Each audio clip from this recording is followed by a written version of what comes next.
नमस्कार, आकाश न्यूजमध्ये आपल्या सर्वांचे स्वागत आहे। जिल्हा बँकेवर सहकार पॅनलच्या दणदणीत विजय, खासदार डॉक्टर प्रशांत पडोळेंचा दारुण पराभव। भंडारा जिल्हा मध्यवर्ती बँकेच्या 21 संचालक पदासाठी झालेल्या निवडणुकीतील 15 जागांचे निकाल आज घोषित करण्यात आले असून बँकेचे विद्यमान अध्यक्ष सुनील फुंडे यांच्या सहकार पॅनलने निर्विवाद 11 उमेदवार संचालकपदी निवडून आले। परिवर्तन गटाचे केवळ 4च उमेदवार संचालक पदासाठी निवडून आले आहेत। विशेष म्हणजे बँकेचे विद्यमान अध्यक्ष सुनील फुंडे यांच्या विरोधात परिवर्तन पॅनलकडून उभे असलेले भंडारा गोंदियाचे खासदार डॉक्टर प्रशांत पडोळे यांचा दारुण पराभव झाल्याने जिल्ह्यात खासदार पडोळे यांचे चांगलेच नाचक्की झाल्याचे बोलले जात आहे।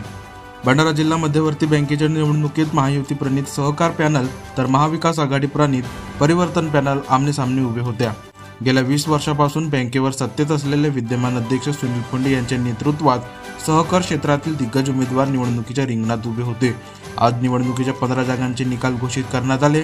यात सहकार पॅनलचे सुनील फुंडे, कैलाश नशिने, श्रीकांत वैरागडे, प्रदीप पडोळे, संदीप फुंडे, प्रशांत पवार, रुबी चड्डा, अनिल सार्वे, विश्वनाथ कारेमोरे, होमराज कापगते, धर्मेंद्र बोरकर हे 11 संचालकपदी निवडून आले आहेत।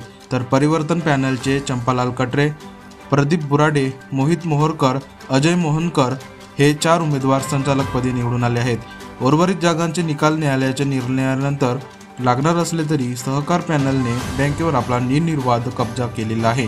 विशेष म्हणजे खासदार प्रफुल्ल पटेल, आमदार परिणय फुके, आमदार नरेंद्र भोंडेकर, आमदार राजू कारुमरे, माजी आमदार राजेंद्र जैन यांच्या नेतृत्वात सहकार पॅनल विजयी झाली आहे।